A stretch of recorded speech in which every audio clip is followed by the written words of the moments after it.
7장까지 드디어 예루살렘 성전, 솔로몬이 예루살렘 성전을 다 완공을 하고 그 다음에 내부 인테리어 시설도 다 해놓았습니다. 이야, 아름답다, 멋있다 하면서 말이죠, 사람들이 이 성전에 대한 기대감을 가지고 있을 때 마지막 작업을 하나 하는 장면이 오늘 본문입니다. 그건 뭐냐면 하나님의 언약궤, 여호와의 언약궤를 다윗성 그 시온에서 메어 올리는 것입니다. 이사하는 것입니다. 언약궤를 보면 말이죠, 오늘 본문에 보면 언약궤는 궤라는 말과도 같습니다. 3절 하반절에도 보면 이스라엘 장로들이 다 이름에 제사장들이 뭐를 매니라? 궤를 맸다 그랬어요. 몇 사람이 맸을까요? 4사람이 맵니다. 그리고 또 4절에 보면 여호와의 궤와 그랬죠. 또 5절에도 보면 솔로몬 왕과 그 앞에 모인 이스라엘 회중이 다 그와 함께 뭐 앞에 있어? 그 궤 앞에 있어 그랬어요. 또 6절에도 보면요, 제사장들이 여호와의 언약궤를 자기의 처소로 메어 드렸다 그랬어요. 여러분, 궤를 메었다, 언약궤 앞에 있다. 이 언약궤가 말이죠, 어느 정도로 언약궤 중심으로 이스라엘 백성들이 모이느냐. 여러분 보세요, 5절에 보면 솔로몬 왕과 그 앞에 모인 이스라엘 회중이 그와 함께 그 궤 앞에 있어 양과 소로 제사를 지냈으니 그 수가 많아 기록할 수도 없고 셀 수도 없었더라. 언약궤를 중심으로 해서 말이죠, 그냥 사람이 인산인해를 이루고 있고 제사도 많이 드리고 막 엄청난 그런 분위기 속에서 언약궤가 다윗성 시온에서 메어서 말하자면 제사장들이 메고 예루살렘 성전에 갖다 안치하는 그 장면입니다. 언약궤가 어느 정도 될까요? 잠깐 보여드릴게요. 한번 보세요. 언약궤, 이 정도 사이즈입니다. 그냥 우리가 생각하는 언약궤는 어마어마하게 큰 것 같잖아요. 그렇지 않습니다. 이 그림을 잠깐 설명하면요, 그 언약궤 위에 이렇게 날개를 이렇게 하고 있지 않습니까? 그에 대한 설명이 뭐냐면 7절에 나와 있어요. 7절 한번 읽어볼까요? 시작. 그룹들이 그 궤 처소 위에서 날개를 펴서 궤와 그 채를 덮었는데, 이것을 얘기하는 거예요. 그룹들이, 두 그룹이 그 궤 처소 위에서 이렇게 날개를 펴서 덮고 있다. 그리고 8절에 보면 뭐가 나와요? 채가 길므로 채끝이 내소 앞 성소에서 보이나. 거기 보면 채라는 게 뭐냐면 막대기 보이지 않습니까? 그게 채라고 얘기하는 거예요. 채. 그러니까 4사람이 저 언약궤를 이렇게 메고서 예루살렘 성전에 들어가는 그 내용, 저게 바로 언약궤예요. 그러면 저 언약궤 안에는 원래 뭐가 있었느냐? 뭐가 있었을까요? 한번 아시는 분 손 좀 들어서 얘기해 보세요. 예.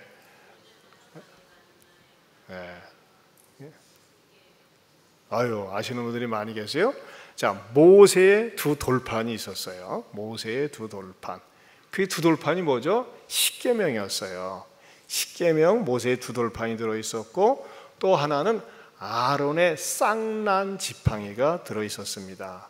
그리고 만나를 담았던 금 항아리가 들어있었어요. 그 옛날에 스티븐 스필버그의 성궤를 찾아서 그런 영화 있지 않습니까?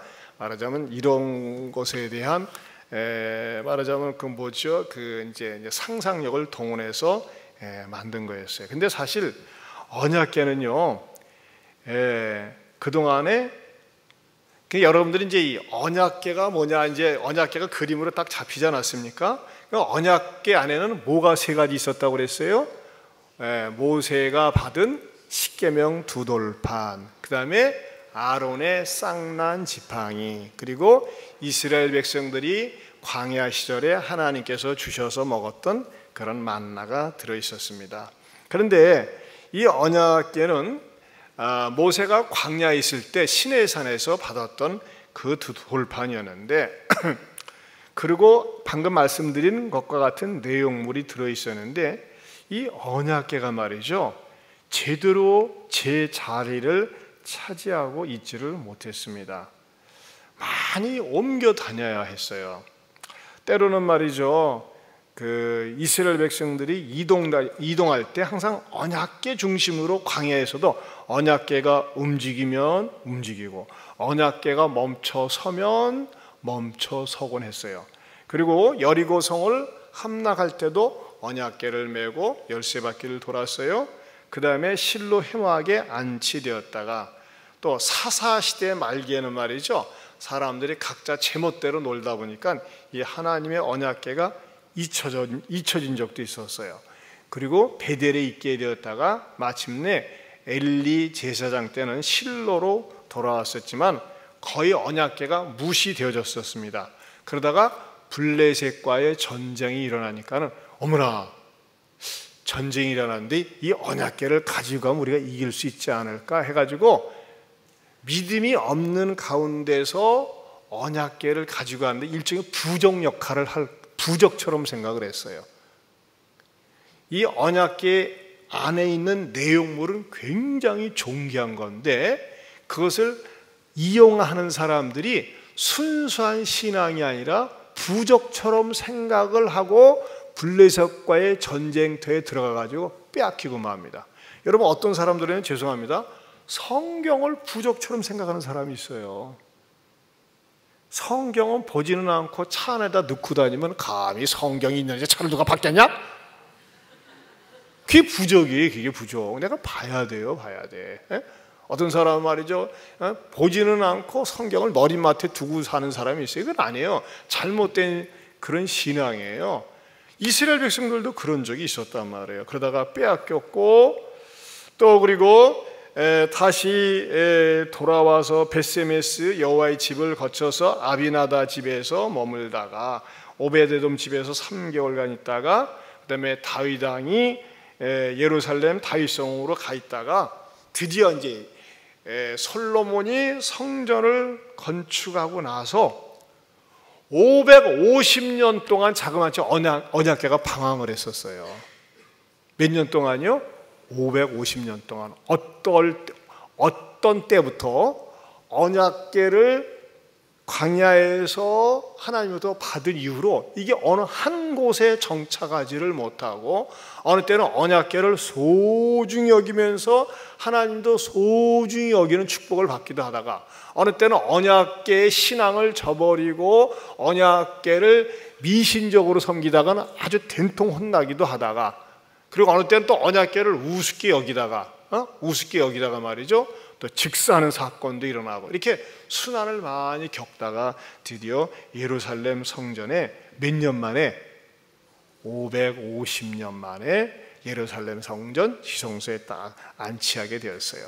그래서 제사장들이 저 채 딱 메고서 말이죠 가는데 막 온 이스라엘이 너무너무 기쁘고 즐겁고 감격한 모습으로 바로 예루살렘 성전에 이걸 안치하는 장면입니다. 자, 그렇다면은 이 언약궤가 예루살렘 성전에 안치되었는데 지금은 언약궤가 어디로 옮겨졌을까요? 어떤 분이 말이죠, 전에 귀한 자료라고 하면서 동영상을 보내왔어요.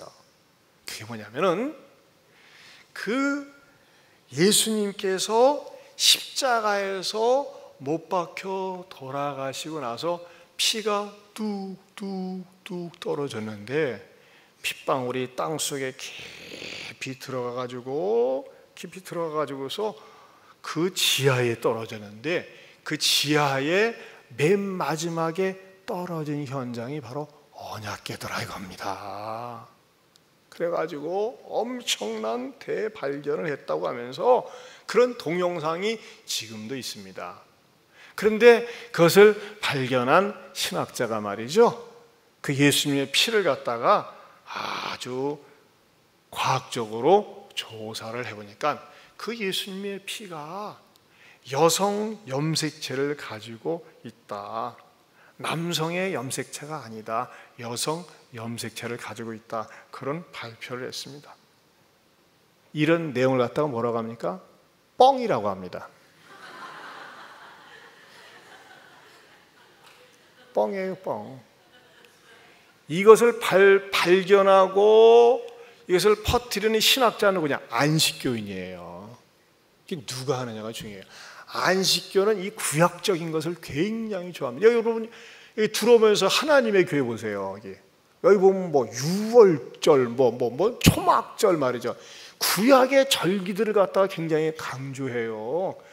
구약에 드러나는 절기는 신약의 그림자예요. 그림자. 그러면서 이게 안식교의 영향을 받은 거예요. 안식교에. 근데 말이죠. 이것을 갖다가 얘기하고 그러는데 여러분 만약에 언약궤 그 자체가 중요한 거라면은 지금 언약궤는 없어요. 완전히 소실되었어요. 오늘 성경에서도요. 언약궤 내용이 사라진 것을 가르쳐주는 말씀이 나와요. 9절을 다시 한번 볼까요? 9절 시작. 그 궤 안에는 두 돌판 외에 뭐다? 아무것도 없으니 그랬어요. 여러분 보세요. 왜 없어요? 이 언약궤 안에는 뭐가 있었다고 그랬어요? 세 종류가 있었다고 그랬어요. 십계명의 두 돌판과 아론의 쌍난 지팡이. 아론의 쌍난 지팡이라는 건 뭐냐? 이스라엘 백성들 가운데서 똑똑하고 잘난 직분자들이 모세와 아론을 대적하는 사건이 있었어요. 야, 니네들만 지도자냐? 우리도 장로다, 우리도 지도자 하면서 막 대적하고 있을 때 하나님께서 이것들 못 쓰겠다. 이놈들 선 좀 봐줘야 되겠네. 그래 니들 지팡이 다 가져와. 그 12지팡 지팡이를 다 가져오라고 한다면 지팡이는 뭐예요? 완전히 마른 막대기, 죽은 막대기예요. 근데 아론의 지팡이에만 죽은 마른 막대기에서 뭐가 나서 싹이 나게 한 거예요. 뭐예요? 모세와 아론의 리더십을 세워준 상징성을 띠고 있는 게 아론의 쌍난 지팡이였어요. 그리고 이스라엘 백성들로 하여금 니네들 힘으로 먹고 사는 것이 아니라 오직 내가 너희들에게 공급해서 먹여주고 40년 동안 이끌어주지 않았느냐라고 하는 그 만나가 금 항아리에 담겨져 있었어요. 근데 뭐예요? 여기서는 오늘 9절에서 뭐라고 그랬어요? 그 궤 안에는 두 돌판 외에 아무것도 없다 그랬어요. 자, 왜 없어야 됩니까? 귀중한 건데. 이것은요, 성경학자들이 보통 어떻게 추론을 하냐면은 블레셋에게 빼앗겼을 때 이것은 소실이 되었다. 그렇게 얘기하고 있습니다. 여러분, 만약에 구약에서 말씀하고 있는 언약궤 자체가 소중한 거라면요, 지금도 존재하고 있어야죠. 그렇지 않습니까? 그러니까 여러분들이 그거 아셔야 돼요. 우리 기독교가 말이죠, 자칫 잘못하면 유물신앙, 어떤 표적신앙에 매달릴 수가 있어요. 성상숭배. 여러분 원래 우리 개혁주의 교회는요, 어떤 그 성상이 없어요. 우리는 보이지 않는 하나님을 영적으로 믿고 있는 것이고, 무엇보다도 기독교에서 강조하고 있는 것은 하나님의 말씀입니다. 즉 한마디로 이야기하면 말이죠, 오늘의 언약궤는 뭡니까? 하나님의 말씀입니다. 믿습니까? 십계명의 두 돌판은 지금도 원본은 사라졌어요. 없어요. 근데 여러분, 그거 지금 있어서 뭐 어떡하겠어요? 내용을 아는 게 중요하지. 안 그렇습니까? 근데 십계명의 두 돌판은 뭐가 들어있어요? 십계명이 들어있어요. 하나님에 대한 계명 4계명이 있고 사람에 대한 계명이 6계명이 있잖아요. 근데 그 십계명을 갖다가 쭉 풀어서 확장시키고 우리들에게 교훈을 주는 게 바로 하나님의 말씀이에요. 지금은 하나님의 언약궤가 뭡니까? 성경입니다. 여러분은 이상하게 생각하는 분 계실 거예요. 목사님, 성경은 희한하네. 표지가 왜 내 거하고 다를까? 그렇죠. 제 성경에 너덜너덜 걸레처럼 다 떨어졌었어요. 근데 어느 모집사님이 제 성경을 보고 너무나 측은하고 불쌍해가지고 제 걸 갖고 가더니 이렇게 카바를 이렇게 만들어서 저한테 기증을 한 겁니다. 부럽죠? 네. 여러분들 그렇게 성경을 봐보세요. 근데 그분은 우리 교회는 아니세요. 우리 교회에서 열심히 신앙생활 하다가 광주로 가신 우리 오은진 집사님이라고, 만약에 누구라고 또 교인들 가운데 얘기하면 여러분이 또 질투하잖아요. 이거 목사님이 누구밖에 몰라 그럴까봐. 우리 교인 이제 광주로 가셨는데 세상에 말이죠, 제 성경이 너덜너덜해가지고 항상 뭐 저도 이걸 어떻게 수정을 해야 되는데 하는데 아니 이거 커버를 바꿔야 되겠다 싶었는데 어떻게 정보가 들어가가지고 목사님 성경 사이즈 사진을 좀 찍어주세요 했더니 재봉으로 직접 박아가지고 커버를 이렇게 만든 겁니다. 여러분들 성경 가운데서도 그런 분이 있으면 제가 해드리겠습니다. 그렇게 하세요. 그래서 결국은 뭐냐? 언약궤는 뭐다? 아이고 아직도 이해를 못하는 분 계시네. 언약궤는 뭐다? 하나님의 말씀이라고 하는 것입니다. 자, 그렇다면은 오늘 성경의 사건의 핵심은 뭐예요? 언약궤를 제사장 4사람이서 채에다 딱 메고 예루살렘 성전에 들어갈 때 예루살렘 성전은 예루살렘 성전으로서의 권위와 가치가 있기 시작했다고 하는 것입니다. 아무리 예루살렘 성전을 갖다가 막 금으로 막 그동안 살펴봤지만 얼마나 치장을 많이 했습니까? 준비를 많이 했어요. 오랜 시간 동안 예루살렘 성전 몇 년에 걸쳐서 지었어요? 7년 동안. 38절에 나왔잖아요. 자, 38절 같이 봅니다. 시작. 6장 38절. 이런 것들은 여러분들이 이렇게 좀 참고적으로 알아놓으시면 좋아요. 6장 38절 시작. 11째에 불얼고 18째 달에 그 설계와 식양대로 성전 건축이 다 끝났으니 솔로몬이 몇 년 동안?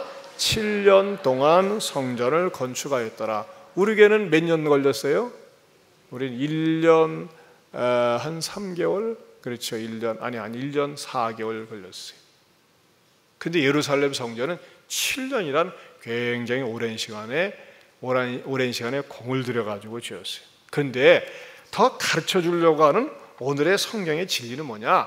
이렇게 엄청난 비용을 들여서 대가를 지불해서 여러분 그 예루살렘 성전을 짓기 위해서 말이죠, 얼마나 많은 사람이 동원이 됐습니까? 이 5장에 보면 말이죠, 5장에 보세요. 5장 다시 한번 보세요. 5장 13절 15절 보세요. 5장 13, 15절. 여러분들 예루살렘 성전 우습게 보는데 우습게 보지 마세요. 보세요.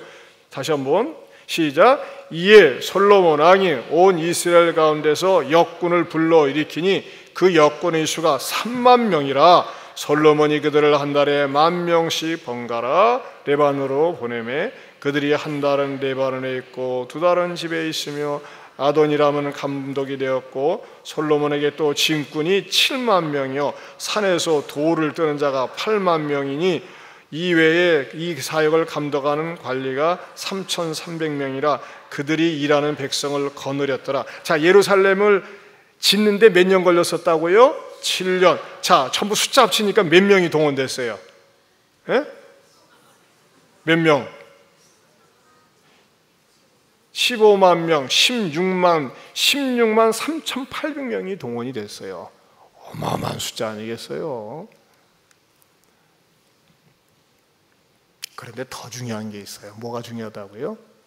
그렇게 엄청난 인력이 동원되고 막대한 경비가 들어간 예루살렘 성전이라 할지라도 뭐가 없으면, 하나님의 언약궤가 없으면 의미가 없다는 겁니다. 즉 이것은 우리들에게 무엇을 가르쳐 줍니까? 교회라고 하는 것은요, 하나님의 말씀이 살아서 움직여야 됩니다. 하나님의 말씀이 떠난 교회, 하나님의 말씀이 없는 교회, 하나님의 말씀에 은혜가 식어진 교회는요 아무 의미가 없어요. 그래서 하나님의 교회는 말이죠, 말씀의 보존처가 되어야 하고 말씀의 전달처가 되어야 되고 말씀이 풍성한 곳이 하나님의 성전이 되어야 합니다. 그러니까 우리 교회의 4기둥 가운데 첫 번째 기둥이 뭐예요? 주보 1페이지 보세요. 우리 예안교회는 뭐예요? 말씀이 어떤 교회? 풍성한 교회.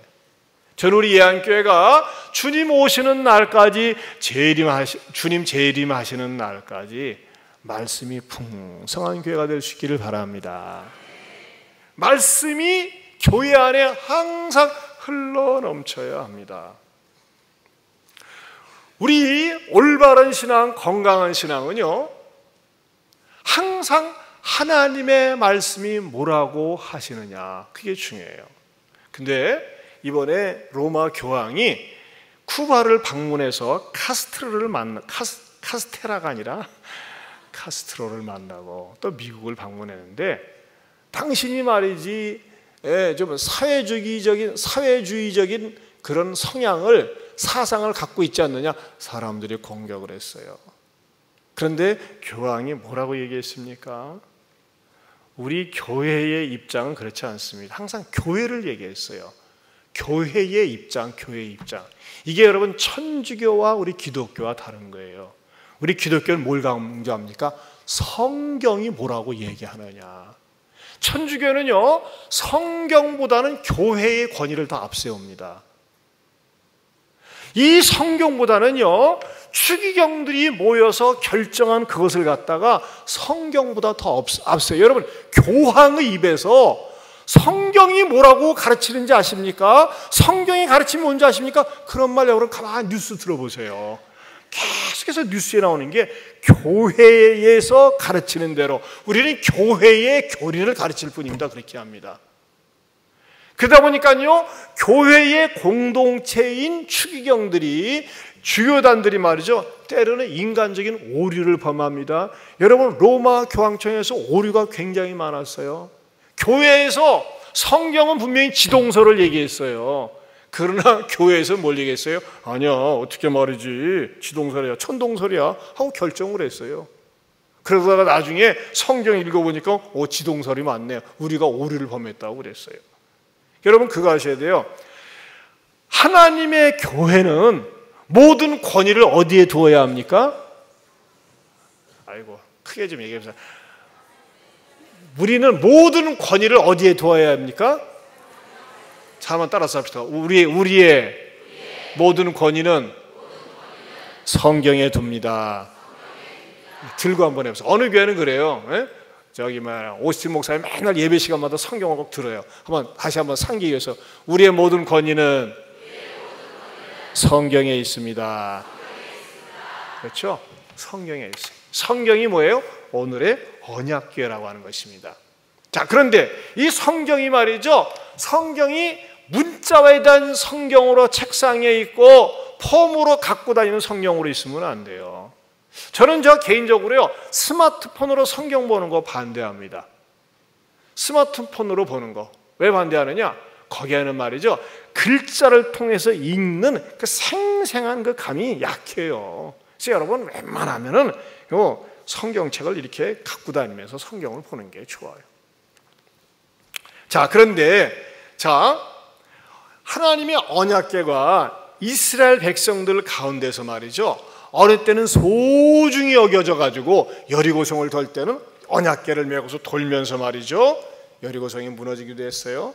요단강을 건널 때는 제사장들이 이 언약궤 하나님의 말씀을 쥐고 먼저 물로 내디었어요. 그리고 갈라졌어요. 그런데 어느 때는 하나님의 언약궤가 블레셋 군사들에게 빼앗겨 가지고 놀림을 받기도 하고 그랬어요. 자, 그렇다면은 오늘날 언약궤인 하나님의 말씀에 대한 태도가 어떠해야 될까요? 먼저는 말이죠, 우리들이 사모하는 마음을 가져야 됩니다. 따라서 합시다. 사모하는 마음. 베드로전서 2장 2절을 볼까요? 베드로전서 2장 2절 말씀.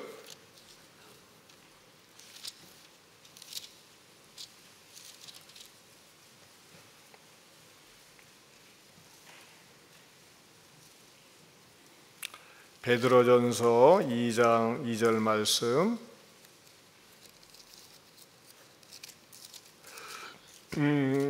달고 오면 그 말씀 가사 좀 준비 좀 해놔주세요, 집사님. 자, 우리 같이 한번 읽어볼까요? 시작. 갓난 아이들같이 순전하고 신령한 젖을 사모하라.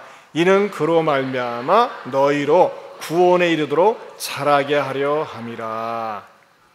여러분, 어린 아기들은요, 하루에 몇 번 정도 젖을 사모합니까? 평균 6번이죠. 6번 먹죠? 맞나요? 더 먹습니까?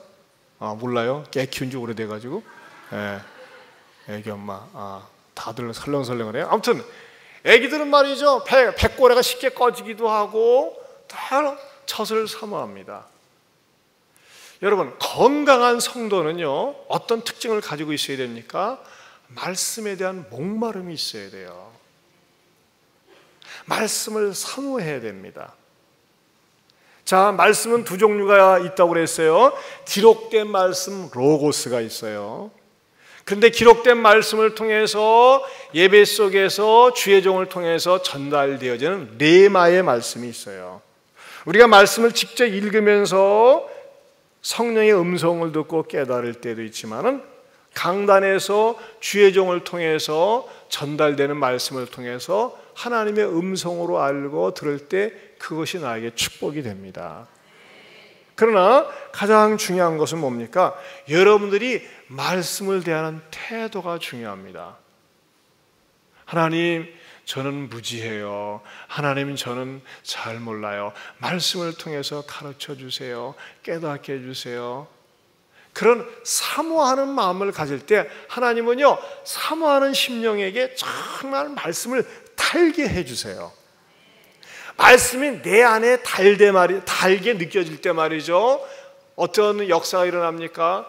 내 성격에 문제가 있고 또 내 삶 가운데 엉터리 삶이 있고 잘못된 것이 있으면 하나님의 말씀이 어떻게 됩니까? 살아있고 운동력이 있어 사회에 날선 어떤 검보다도 예리하여 혼과 영과 및 관절과 골수를 찔러 쪼개기까지 한다 그랬어요.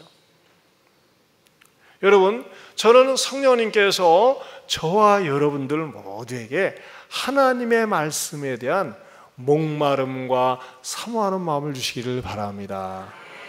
어제 136분의 목사님, 사모님들이 오셨는데, 어떤 목사님들은 그렇게 은혜 받았다고 막 나가시면서 고맙다고 하시더라고요. 왜 그런 태도를 가지고 있을까요? 사모하는 마음을 갖고 있을 때 그렇습니다. 저는 저나 여러분들이 하나님 앞에 나올 때마다, 오늘 시간 관계상 또 준비한 게 많이 있는데 앞부분을 설명하다가 여기까지만 해야 되겠는데, 가장 중요한 건 뭐냐? 사모하는 마음을 가지세요. 여러분, 우리 죄송하지, 유영진 집사님이 4년 동안 6개 교회를 다녔대요. 큰 교회도 가보고 조그만 교회도 갔는데 사모하는 마음이 영적으로 채워지질 않는 거예요. 그러다가 방황을 하다가 지난주일에 2부 예배, 3부 예배 2번 드리면서 하나님께서 우리 집사님의 마음을, 영혼을 시원하게 해주셨어요. 맞습니까? 저는요, 여러분들이 우리 예안교회에 나와서 예배를 드릴 때마다 내 영혼의 시원함을 얻고 또 마음의 상처가 치유가 되어지고 움츠렸던 마음은 펴지고 뭔지 모르는 하나님의 평강과 은혜가 늘 주어지는 은혜의 예배가 이 공간이 될 수 있기를 축원합니다. 여러분, 하나님의 말씀을 사모하는 사람은요, 젖을 안 먹으면 아이가 막 울고 힘들어하는 것처럼 하나님의 말씀을 읽지 않으면 견딜 수 없는 목마름이 있어야 돼요. 여러분들이 하나님의 말씀을 읽지 않는데도 아무렇지도 않다. 그건 뭡니까?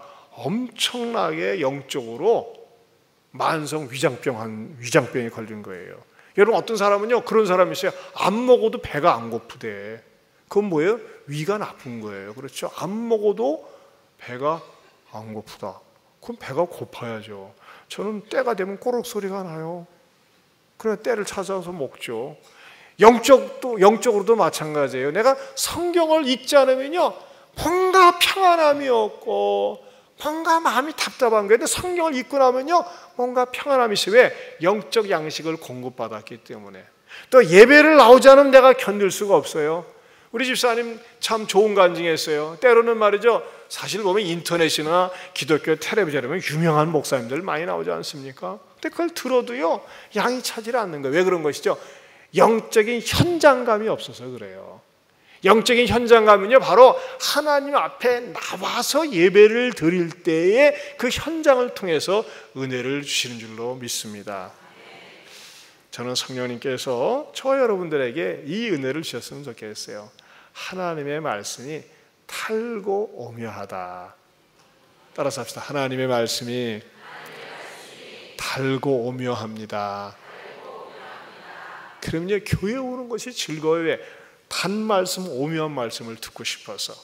그런 은혜가 다시 한번 저와 여러분들에게 임하기를 축원합니다. 여러분 보세요. 7년 동안 수만 명이 공들여서 지은 예루살렘 성전도 마지막 판에 언약궤인 하나님의 말씀이 들어왔을 때에 성전이 성전으로서의 기능을 한 것처럼 여러분들이 교인이라고 하고 직분자라고 하지만은 여러분의 심령 속에 하나님의 말씀이 들어와야지만이 하나님 앞에 축복의 인물이 되고 하나님이 임하실 수 있는 임재의 통로가 됩니다. 그렇다면 어떻게 돼요? 늘 하나님의 말씀을 묵상하고 암송하고 좋아할 수 있기를 바랍니다.